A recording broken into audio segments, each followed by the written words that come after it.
जय माता दी। आज मैं आप लोगों को बताने जा रही हूँ कि माता वैष्णो रानी के दर्शन के बाद भैरव जी का दर्शन करना क्यों ज़रूरी है। एक बार माता रानी ने अपने प्रिय भक्त श्रीधर की भक्ति से प्रसन्न होकर उसकी लाज बचाई और पूरी सृष्टि को अपनी शक्ति का प्रमाण दिया। वर्तमान में कटरा से 2 किलोमीटर दूर अंसारी गांव में माता वैष्णो के परम भक्त श्रीधर रहते थे। वह निसंतान थे, इसलिए वो बहुत दुखी रहते थे। एक दिन उन्होंने नवरात्रि के पूजन के लिए कंवारी कन्याओं को बुलाया। तभी माता वैष्णो भी एक कन्या का रूप बनाकर कन्याओं में आ बैठी। पूजन के बाद सभी कन्याएं तो चली गईं, पर माँ वैष्णो देवी वहीं रुक गई और उन्होंने श्रीधर से कहा, पूरे गांव को अपने यहाँ भंडारे का निमंत्रण दे आओ।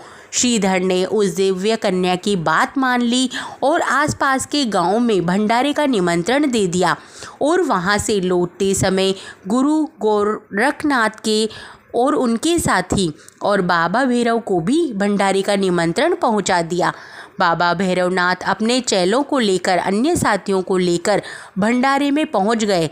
वहां उन्होंने उस दिव्य कन्या को एक दिव्य पात्र से भोजन परोसते देखा तो उन्होंने मांस मदिरा खाने के लिए कहा।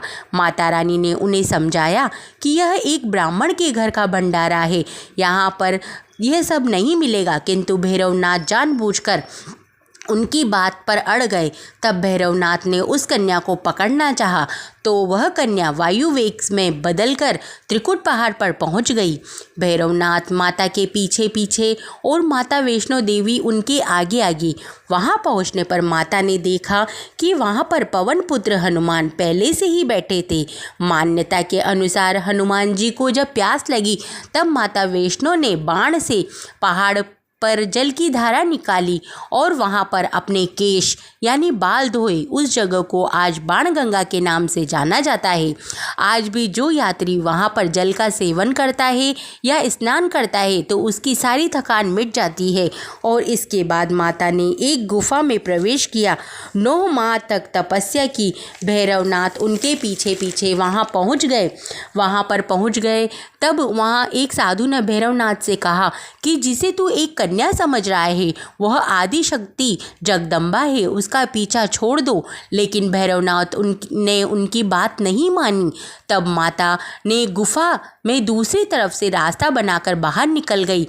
वह गुफा आज अर्धकुंवारी या अर्धजून के नाम से जानी जाती है। इसके पहले माता रानी की चरण पादुका भी हैं। यह वह स्थान है जहां माता रानी ने पीछे मुड़कर भैरवनाथ को देखा था। गुफा से निकलकर माता रानी ने देवी का रूप धारण किया और माता रानी